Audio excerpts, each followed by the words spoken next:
Hello दोस्तों, पाठन classes में आप सभी का बहुत बहुत स्वागत है।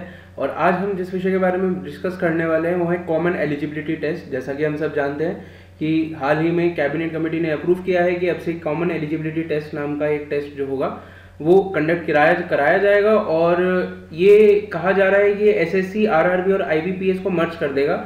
तो मैं आपके कुछ मिथ्स यहाँ पर तोड़ूंगा, आपको हम लोग एनालाइज करेंगे कि एक्चुअली जो कैबिनेट कमेटी की जो मीटिंग हुई है उसमें उन लोगों ने क्या डिसीजन लिया है और जो ब्रीफिंग थी उसमें क्या बताया गया है। तो दोस्तों सबसे पहले उन लोगों ने कुछ फैक्ट्स बताए थे कि ग्रुप बी और ग्रुप सी की non technical non gazetted posts के लिए हर साल लगभग 1.25 लाख वैकेंसीज होती हैं, जिसके लिए हर साल 50 से ज़्यादा रिक्रूटमेंट टेस्ट कराए जाते हैं। यानी कि टीयर 1, टीयर 2, टीयर 3, टीयर 4 अलग अलग एग्जाम्स के। जैसे कि एसएससी सीजीएल कम से कम 5 टेस्ट लेता है, टीयर 1, टीयर 2, टीयर 3, टीयर 4 और कभी कभार एक मेडिकल भी होता है। उसी प्रकार सीएचएसएल अलग से लेता है, फिर एमटीएस के लिए अलग से होता है, पीओ के लिए अलग से होता है और जो हमारे आईबीपीएस का क्लर्क होता है उसके लिए अलग से होता है।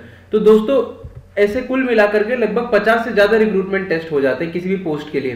तो उसने एक और डेटा बताया गया है कि 2.5 करोड़ से ज़्यादा ऐसे कैंडिडेट होते हैं जो कि इन सभी टेस्ट में अप्लाई करते हैं और बैठते हैं। तो दोस्तों इन सब का जो है बेसिकली टीयर 1 में हम सब जानते हैं एक स्क्रीनिंग टेस्ट ही होता है और इन सब में आता है एप्टीट्यूड, जीएस, रीजनिंग और इंग्लिश ही है। लेकिन फिर भी सबके लिए, इन सभी एग्जाम के लिए कैंडिडेट्स को अलग अलग एग्जाम्स में बैठना पड़ता है। और ये जो डेटा पब्लिश किया गया है ये केवल 3 रिक्रूटमेंट एजेंसीज के लिए किया गया है, वो भी एसएससी, आरआरबी और आईबीपीएस, और उसमें भी केवल नॉन टेक्निकल और नॉन गजेटेड ग्रुप बी और ग्रुप सी की पोस्ट के लिए। बाकी जो रिक्रूटमेंट एजेंसीज हैं उनके लिए अभी ये मर्जर नहीं हुआ है। और लगभग 20 से ज्यादा रिक्रूटमेंट एजेंसीज हैं इस वक्त इंडिया में जो कि अलग अलग सरकारी वैकेंसीज के लिए इस वक्त भर्तियां करती हैं, रिक्रूटमेंट होता है। और उन सब में भी कई लेवल ऑफ एग्जामिनेशंस होते हैं, जिस तरीके से सीजीएल में होते हैं, किसी भी एग्जाम में हम देखते हैं। तो दोस्तों अब मतलब ये जो कॉमन एलिजिबिलिटी टेस्ट लेकर के आ रहे हैं तो इसमें होने क्या वाला है कि जो टीयर 1 होता है हम लोगों का, जो स्क्रीनिंग टेस्ट होता है, जो प्रिलिमिनरी टेस्ट होता है, जो भी ग्रुप बी और ग्रुप सी की नॉन टेक्निकल और नॉन गजेटेड पोस्ट के लिए कराए जाते हैं, उनका जो टीयर 1 है वो सबका कंबाइन हो जाएगा। हाँ, इसका मतलब ये है कि आपको आईबीपीएस पीओ के लिए, आईबीपीएस क्लर्क के लिए, एसएससी सीजीएल, आरआरबी के एग्जाम्स के लिए, एसएससी के द्वारा कराए गए इन पोस्ट के लिए तमाम एग्जाम्स के लिए, आईबीपीएस के द्वारा कराए गए तमाम एग्जाम्स के लिए, same is for RRB also, इन सब के लिए जो आपका टीयर 1 होता है वो एक ही होगा। यानी आप एक ही स्क्रीनिंग टेस्ट में बैठेंगे, उसके बाद में आपका जो भी स्कोर आएगा उसके बेसिस पर यह निर्धारित किया जाएगा कि आपको आईबीपीएस पीओ की आपने कट ऑफ क्लियर करी है, आईबीपीएस क्लर्क की आपने कट ऑफ क्लियर करी है, सीजीएल की आपने कट ऑफ क्लियर करी है। अभी कट ऑफ क्या होगी दोस्तों? ये कट ऑफ होगी कि आप इनके टीयर 2 में बैठ सकते हैं कि नहीं बैठ सकते। तो हो क्या रहा है दरअसल कि ये केवल टीयर 1 को इन लोगों ने क्लब किया है, क्योंकि जो 2.5 करोड़ एप्लीकेंट्स एक बार में बैठ रहे हैं वो सारे के सारे एक बार में बैठेंगे। इससे क्या होगा कि जो डिफिकल्टी लेवल होता है अलग अलग एग्जाम्स का, भर्ती तो ग्रुप बी और ग्रुप सी की पोस्ट के लिए ही हो रही है, भले ही बैंक के डिपार्टमेंट में हो, रेलवेज में हो या किसी भी और बाकी सरकारी डिपार्टमेंट के लिए जो कि एसएससी कराता है। जब भर्ती एक ही लेवल के लिए हो रही है तो उनके जो टीयर 1 हो रहा है, उनका जो स्क्रीनिंग टेस्ट हो रहा है, उनका डिफिकल्टी लेवल डिफरेंट क्यों है? इस चीज का सोल्यूशन ये लोग टीयर 1 एक ही कंबाइंड तरीके से कराएंगे, जिसका नाम है कॉमन एलिजिबिलिटी टेस्ट। तो दोस्तों ये होगा बेसिकली कॉमन एलिजिबिलिटी टेस्ट, ठीक है। तो इसमें इन्होंने ये भी कहा है कि जो मोड ऑफ टेस्ट होगा वो ऑनलाइन होगा, मल्टीपल लैंग्वेजेस में होगा। हालांकि कौन सी लैंग्वेजेस ये कवर करेंगे अभी इन लोगों ने नहीं बताया है। और इसका जो रिजल्ट होगा वो हाथों हाथ टेस्ट देने के बाद में आपकी स्क्रीन पर डिस्प्ले होगा। उन्होंने कहा कि immediately the result will be declared after the online test.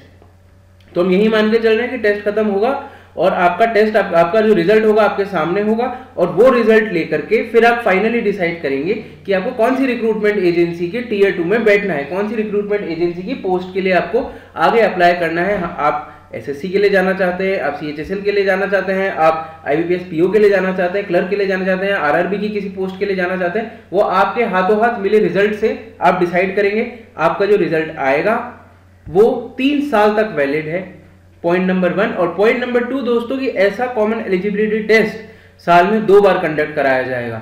यानी और यानी यदि आप मान लीजिए यदि मार्च में कोई एग्जाम कंडक्ट कराया गया है तो वापस से आपको एग्जाम देने का मौका मिलेगा सितंबर में। अगर आपका मार्च वाले एग्जाम में मार्क्स अच्छे नहीं आए हैं तो फिर आप सितंबर के एग्जाम में फिर से बैठ करके अपना जो है मार्क्स इंप्रूव कर सकते हैं वापस से अटेम्प्ट दे करके। और एक और मजे की बात यह है दोस्तों कि ये आप कितनी भी बार दे सकते हैं, कोई बाउंडेशंस नहीं है नंबर ऑफ अटेम्प्ट्स पर। ये साल में 2 बार होगा और आप इसको कितनी भी बार दे सकते हैं इस टेस्ट को।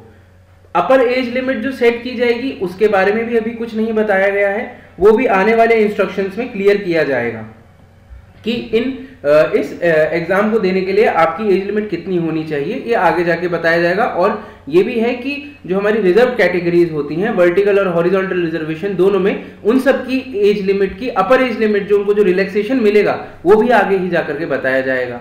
ठीक है दोस्तों, तो अब हम आगे बढ़ते हैं। तो एक चीज जो उन्होंने और ये बताई है कि हर डिस्ट्रिक्ट में लगभग एक टेस्ट सेंटर होगा ही होगा।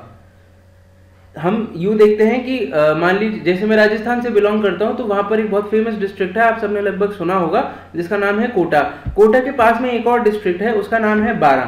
बारां में सीजीएल अपना टेस्ट कंडक्ट नहीं कराता है। यदि बारां के बच्चे को टेस्ट देना है तो उसको कोटा आना पड़ेगा। इवन यदि बारां के एकदम रिमोट एरिया के किसी बच्चे को टेस्ट देना है तो पहले वो बारां आएगा, फिर बारां से कोटा आएगा। तो अब से ये चीज नहीं होगी दोस्तों। सीईटी की इस प्रेस कॉन्फ्रेंस में कहा गया है कि हर डिस्ट्रिक्ट में कम से कम एक टेस्ट सेंटर जरूर रखा जाएगा, जिसमें भी स्पेशली 117 एस्पिरेशनल डिस्ट्रिक्ट्स जो है, नीति आयोग ने जो घोषित करी हैं 117 एस्पिरेशनल डिस्ट्रिक्ट्स। एस्पिरेशनल डिस्ट्रिक्ट्स मतलब जहां पर इस वक्त विकास ज्यादा नहीं हुआ है और जहां पर बहुत ज्यादा काम करने की जरूरत है, इंफ्रास्ट्रक्चर बिल्ड करने की जरूरत है। हम बेसिकली मान के चलिए तो जो छोटी डिस्ट्रिक्ट्स होती हैं जहां पर फैसिलिटीज कम होती हैं, उन डिस्ट्रिक्ट्स में स्पेशली एक सेंटर मिनिमम रखा ही जाएगा इस कॉमन एलिजिबिलिटी टेस्ट के लिए। ठीक है दोस्तों, अब इससे क्या फायदा होगा? इससे ये होगा कि जो हमारा ट्रांसपोर्टेशन का कॉस्ट लग रहा था और टाइम लग रहा था वो बचेगा। जब हमको मान लीजिए कहीं टेस्ट देने आना है, मान लीजिए बच्चा 12 से कोटा आ रहा है एग्जाम देने के लिए, तो उसको 1-2 दिन पहले आना पड़ेगा सबसे पहले, तो जिससे कि वो थोड़ा कंफर्टेबल हो सके एनवायरनमेंट में, क्योंकि उसको वहां पर अपने रुकने की व्यवस्था भी करनी होगी। तो अब ये समस्या नहीं होगी, ये सारी जो खर्चे और जो टाइम वेस्ट हो रहा था ये अब नहीं होगा। आपके ही डिस्ट्रिक्ट में एक टेस्ट सेंटर मिनिमम आपको मिलेगा। यदि किसी डिस्ट्रिक्ट में नंबर ऑफ एप्लीकेंट ज्यादा है तो वहां पर एक से ज्यादा टेस्ट सेंटर भी रखा जाएगा। तो दोस्तों इसके अलावा ये चीज बताई गई है कि एक कॉमन रजिस्ट्रेशन होगा आपका। मान करके चलिए कि एक ही आपको लॉगिन आईडी बनानी है, उससे आप तमाम इन तीनों एजेंसीज के एग्जाम्स के लिए आप एलिजिबल हो जाएंगे। एग्जाम्स का मतलब मैं आपको फिर बताना चाहूंगा, केवल non gazetted post of group B and group C level और नॉन टेक्निकल वाली। ठीक है, तो दोस्तों एक कॉमन रजिस्ट्रेशन होगा। आपको फीस भी एक बार भरनी है, बार बार आपको आईबीपीएस पीओ के लिए अलग से फीस नहीं भरनी, क्लर्क के लिए अलग से फीस नहीं भरनी, सीजीएल के लिए अलग से फीस नहीं भरनी, एक ही बार आपको फीस भरनी है। उसी में आप कॉमन एलिजिबिलिटी टेस्ट के लिए तमाम सर्विसेज के लिए आप एलिजिबल हो जाएंगे। करिकुलम एक ही रखा जाएगा, क्योंकि कॉमन एलिजिबिलिटी टेस्ट हो रहा है, टेस्ट एक ही हो रहा है, तो सिलेबस एक ही रखा जाएगा। भले ही किसी भी पोस्ट के लिए हो, बैंक की या एसएससी की या आरआरबी की, सिलेबस एक ही होगा। अब वो सिलेबस क्या होगा वो अभी तक नहीं बताया है, वो आने वाले इंस्ट्रक्शंस में फर्दर क्लियर किया जाएगा। क्योंकि इस तरीके से सिलेबस ये लोग सेम रखेंगे तो जो क्वेश्चन बैंक बनाएंगे, जो मान लीजिए कॉमन एलिजिबिलिटी टेस्ट मार्च में हो रहा है और अगर ये लोग फिर से इसको शिफ्ट्स में करते हैं, स्लॉट्स में करते हैं, तो उसके लिए ये लोग पहले से एक क्वेश्चन बैंक तैयार करके रखते हैं, तो वो क्वेश्चन बैंक भी तो एक ही बार में तैयार हो जाएगा। यानी भले ही आप पीओ के लिए जाएं या आप क्लर्क के लिए जाएं या आप एसएससी के लिए जाएं, आपको एक ही क्वेश्चन बैंक मिलेगा, उसी में से आपके लिए सारे सवाल आएंगे। तो दोस्तों यहाँ पर भी आपका जो डिफिकल्टी लेवल है बिल्कुल स्टैंडर्डाइज कर दिया गया है। अब से आपको ये कहने का मौका नहीं मिलेगा कि पीओ का प्री जो था वो डिफिकल्ट था, क्लर्क का प्री आसान था इसलिए मैंने क्लर्क का प्री निकाल लिया और पीओ का प्री नहीं निकाल पाया। अब आप ये कह ही नहीं सकते, क्योंकि सेम लेवल ऑफ टेस्ट होगा, भले आप एसएससी के लिए बैठे हैं किसी भी चीज के लिए बैठे। अब क्योंकि सब चीज एकाकीकृत कर दी जा रही हैं, एकदम कॉन्सेंट्रेट कर दी जा रही हैं, तो सारे रिसोर्सेज भी एकदम कॉन्सेंट्रेट हो जाएंगे। हर बार एग्जाम कंडक्ट कराने के लिए जो पैसा लगता था, जो स्टाफ लगता था, जो सिक्योरिटी लगती थी, जो सुपरविजन होता था, सुपरविजनरी स्टाफ लगता था, वो सब एक ही बार लगाया जाएगा, तो उसकी क्वालिटी इंप्रूव होगी, तो एग्जाम का प्रोसेस भी सिक्योर होगा। और दोस्तों मेल प्रैक्टिसेस होने के जो चांसेस है वो बहुत कम हो जाएंगे इसकी वजह से। और दोस्तों हमने देखा जैसे कि अभी हमने डिस्कस किया था कि जो स्कोर होगा सीईटी का वो तुरंत मिल जाएगा। आपका ऑनलाइन टेस्ट खत्म होगा और आपको तुरंत स्कोर कार्ड आपके सामने होगा। आपको 3-4 महीने वेट करने की ज़रूरत नहीं है। ये काम बहुत इन्होंने अच्छा किया है। इससे रिक्रूटमेंट का जो टाइम है, ओवरऑल रिक्रूटमेंट का टाइम वो बहुत कम हो जाएगा। इसकी वजह से जो फंड्स बचेंगे बार बार एग्जाम कंडक्ट कराने में, अलग अलग एग्जाम्स के जो प्रिलिमिनरी टेस्ट कंडक्ट कराए जाते थे अब एक ही होगा, तो इसकी वजह से पैसा बचेगा। वो पैसा ये लोग अच्छे इंफ्रास्ट्रक्चर में लगाने की कह रहे हैं और इसकी वजह से फैसिलिटीज़ भी बहुत इंप्रूव होंगी। किन के लिए? जो हमारे रूरल बैकग्राउंड के जो दोस्त आते हैं, जो हमारी महिलाएं दोस्त हैं और जो हमारे जो डिसएडवांटेज दोस्त होते हैं किसी भी और तरीके से, उन सब के लिए। क्योंकि हम एक ये चीज़ भी देखते हैं कि यदि कोई महिला टेस्ट देने आना चाह रही हैं तो जनरली परिवार वालों को ये होता है कि कोई ना कोई एक उनको छोड़ने जाता ही है। तो अब तक क्या होता था कि हर एग्जाम के लिए उनके साथ में कोई ना कोई जाएगा। अब ऐसा नहीं, अब एक ही एग्जाम होगा, उसी के लिए उनके साथ में कोई ना कोई जाना चाहिए। अगर उनको लगता है कि उनके साथ में कोई जाना चाहिए तो उनको कोई एस्कॉर्ट की जरूरत है, तो मतलब बार बार चक्कर नहीं कटेंगे आपके एग्जाम सेंटर के, एक ही बार में आप फ्री हो जाएंगे। केवल टीयर 1 से टीयर 2, टीयर 3 या कोई भी और टीयर इंटरव्यू प्रोसेस वही एजेंसीज जो अब तक करा रही थी, यानी एसएससी, आईबीपीएस, आरआरबी, अपने ही तरीके से अब भी कराएंगी। यहाँ पर केवल टीयर 1 को मर्ज किया गया है इन तीनों एजेंसीज के, केवल ये 3 एजेंसीज ही ली गई हैं और इनकी जो बताई गई हैं पोस्ट वही ली गई हैं। इसके अलावा दोस्तों ये एक आउटरीच प्रोग्राम रन करेंगे जिसमें जो भी हमारे रिमोट एरियाज होते हैं, रूरल एरियाज होते हैं, वहाँ पर जो हमारे दोस्त होते हैं उनको एग्जाम्स के बारे में पता नहीं होता है, उनको पोस्ट के बारे में पता नहीं होता है, तो वहाँ पर ही खुद जा करके एक तरीके से एडवर्टाइजमेंट करेंगे, एक तरीके से मार्केटिंग करेंगे कि ये एग्जाम होता है, सिलेबस होता है, ये सब होता है, आप एग्जाम जरूर दीजिए। तो ये कितनी अच्छी चीज़ है, जिनको नहीं पता है उनके लिए अवेयरनेस आएगी, तो बहुत अच्छी चीज़ है, ये भी स्टेप बहुत अच्छा है। और दोस्तों ये लोग 24/7 हेल्पलाइन बनाने की भी कह रहे हैं, तो इसका मतलब यूँ है कि यदि आप रात को 1 बजे बैठ करके फॉर्म भर रहे हैं और आपका पैसा फॉर्म भरते वक्त, आपकी फीस ऑनलाइन पेमेंट करते वक्त अगर अटक जाती है तो आप हाथों हाथ फोन लगा सकते हैं, आपका जो प्रॉब्लम है वो तभी के तभी रिजॉल्व हो जाएगा। अब से ऐसा नहीं है कि आपको 10 AM से 8 PM के बीच में ही कॉल करने का मौका मिलेगा। 24/7 हेल्पलाइन है और ये बहुत अच्छा स्टेप है दोस्तों। लेकिन हाँ, डिफिकल्टी लेवल अब स्टैंडर्डाइज कर दिया गया है, तो हमको जो है बहुत ज़्यादा मेहनत करने की ज़रूरत पड़ेगी। अब मेल प्रैक्टिसेस भी बहुत कम हो जाएंगी, री एग्जामिनेशंस के भी चांसेस बहुत कम हो जाएंगे, क्योंकि सेंटर्स बहुत मतलब एक ही बार में एग्जाम कंडक्ट हो जाएगा सभी का, पीओ हो, क्लर्क हो, सबका, ठीक है। तो हमको मेहनत बहुत करनी पड़ेगी और जो मेहनत कर रहे हैं उनकी मेहनत विफल नहीं होगी, जैसे अब तक हो जाती थी। कुछ बच्चे चीटिंग करते थे तो जो मेहनती बच्चे होते थे उनको फिर से एग्जाम देना पड़ता था, और वहाँ पर क्या होता था, जो दूसरी बार एग्जाम देने जाते तो कई बार ऐसा होता था कि पेपर का डिफिकल्टी लेवल ज़्यादा हो जाता था तो उनके मार्क्स कम रह जाते थे। जबकि पिछली बार जो बच्चों ने दिया था उन अलग शिफ्ट्स में जो दिया था, अगर उसका लेवल कम था तो उनके मार्क्स ज़्यादा आ गए, तो कट ऑफ इस तरीके से आप समझ रहे हैं कि अब जो है सब एकदम स्टैंडर्डाइज कर दिया गया है, बिल्कुल लेवल प्लेइंग फील्ड है दोस्तों। तो सारे खर्चे बच जाएंगे, बहुत टाइम बचेगा हमारा। यदि किसी को एस्कॉर्ट की ज़रूरत पड़ती है एग्जाम सेंटर तक आने के लिए, तो उसमें भी जो उनके एस्कॉर्ट करते हैं, जो माता पिता होते हैं, भाई बंधु होते हैं, दोस्त होते हैं, उनको भी ज़्यादा परेशान होने की ज़रूरत नहीं है, एक ही बार में ये चीज़ प्रोसेस पूरा हो जाएगा। अलग अलग एग्जाम की जो डेट्स होती थी वो हर बार क्लैश होती थी, किसी दिन आरआरबी पीओ का, किसी दिन आरआरबी का एग्ज़ाम है आपका और उसी दिन मान लीजिए आपका पीओ का भी एग्ज़ाम है आपका सपोजिटली, तो अब आपको चूज करना पड़ेगा। अब उसमें क्या होगा, आप कहेंगे यार आईबीपीएस का एग्जाम जो है वो कठिन आता है, आरआरबी का थोड़ा इजी आता है, सपोज तो मैं आरआरबी का देने चला जाता हूँ, हुआ यूं कि उस दिन आरआरबी का तो आ गया डिफिकल्ट और आईबीपीएस का आ गया सिंपल। अब आपने एक डिसीजन लिया जो कि आपको मजबूरन लेना पड़ा, वरना आप चाहते तो आप दोनों एग्जाम देते अगर एक एक दिन का गैप भी होता उनमें।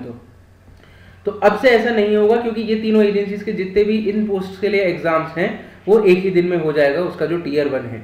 टीयर 2 ये एजेंसीज फिर से अपने हिसाब से ही करवाएंगे दोस्तों। अच्छा दोस्तों, कई बार ऐसा भी होता था कि मान लीजिए अलग अलग सेंटर्स हैं, अलग अलग डेट्स पर अलग अलग एग्जाम्स के लिए, तो भगदड़ मच जाती थी, वो भगदड़ भी अब नहीं मचा करेंगे। तो दोस्तों एक बहुत ही अच्छा स्टेप है। इससे क्या होगा, जो हमारी रिक्रूटमेंट एजेंसीज थी एसएससी, आईबीपीएस और आरआरबी, इनके जो टीयर 1 कंडक्ट कराने के लिए बार बार, जैसे एसएससी ही सीएचएसएल का अलग कराती है, एमटीएस का अलग कराती है, सीजीएल का अलग कराती है एग्जाम कंडक्ट, इन सबके टीयर 1 अलग से होते हैं, और भी तमाम एग्जाम्स कराती हैं। तो एक एसएससी को ही एग्जाम्पल ले तो इसमें हर बार टीयर 1 कराने का इनका कितना खर्चा होता है, इनको कितने सैलरी देनी पड़ती है सुपरविजन स्टाफ को, कितनी सिक्योरिटी मेंटेनेंस के लिए इनको खर्चा उठाना पड़ता है, जो वेन्यू ये लोग ले रहे हैं वहाँ पर भी कुछ पैसा देना पड़ता होगा क्योंकि उनकी फैसिलिटीज यूज़ कर रहे हैं। तो दोस्तों अब से फाइनेंशियल बर्डन उन पर नहीं होगा, एक ही बार में होगा, तो क्वालिटी बहुत अच्छी आएगी। और दोस्तों वेन्यूज भी बहुत लिमिटेड होते थे, तो मतलब जिस तरीके से अब बुकिंग करनी पड़ेगी उनको, जब कभी कोई वेन्यू फ्री है जितने नंबर ऑफ वेन्यूज आपको किसी भी एक डिस्ट्रिक्ट के अंदर चाहिए, जब वो फ्री होते थे तभी आप टेस्ट कंडक्ट करा सकते हैं उस डिस्ट्रिक्ट में। अब से वो भी समस्या नहीं होगी, क्योंकि most of the time venues free ही मिलेंगे जब इतने सारे टीयर 1 एक ही बार में हो जाएंगे। और दोस्तों इतनी सारी एप्लीकेशंस आती थी, जैसा मैंने आपको बताया था IBPS PO और क्लर्क के लिए आप लेकर के चलिए, तो जो बंदा PO दे रहा है वो क्लर्क भी देगा ही अपनी प्रैक्टिस करने के लिए, जनरली ये मेंटेलिटी देखी जाती है। तो अब जो है वो 2 बार एप्लीकेशन भरेगा, तो आप मान के चलिए लगभग हर एप्लीकेंट की हमको 2 बार एप्लीकेशन प्रोसेस करनी पड़ रही थी। अब से ऐसा नहीं होगा, इसमें जो खर्चा हो रहा था वो भी बच जाएगा, इसकी वजह से जो रिजल्ट डिक्लेयर होने में जो डिले हो रहा था वो भी कम हो जाएगा। तो दोस्तों कितना अच्छा स्टेप लिया गया है ये। अब सब कुछ एकदम स्टैंडर्डाइज हो जाएगा। अभी केवल 3 एजेंसीज को लिया है, आगे जाकर के और एजेंसीज को भी ये मर्ज करेंगे। ऐसे 2.5 करोड़ से ज्यादा एप्लीकेंट्स जो बैठते थे, अब वो एक ही बार में ये टेस्ट देंगे, टीयर 1 देंगे और बिल्कुल लेवल प्लेइंग फील्ड होगा। दोस्तों बहुत मेहनत करने की जरूरत है आपसे, क्योंकि कंपटीशन आप देख रहे हैं कितना बढ़ जाएगा। अब आप ये नहीं कह सकते कि जो IBPS PO का जो टीयर 1 दे रहा है वो SSC MTS का टीयर 1 नहीं देगा। जनरली ये मैंने सुनने को मिला है मुझे कई लोगों से, और फिर वो यूँ कहते हैं हम तो SSC MTS का एग्जाम दे देते, PO वाला तो बैठेगा नहीं उसमें, तो हमारे क्लियर करने के चांसेस बढ़ जाएंगे। अब दोस्तों आप सब एक साथ बैठेंगे, तो भले कोई भी परीक्षा हो आपको मेहनत कस के करनी है, हम लोग साथ में मेहनत कस के करेंगे। और दोस्तों इसको कंडक्ट कराने के लिए जो एजेंसी बनाई गई है उसका नाम है नेशनल रिक्रूटमेंट एजेंसी।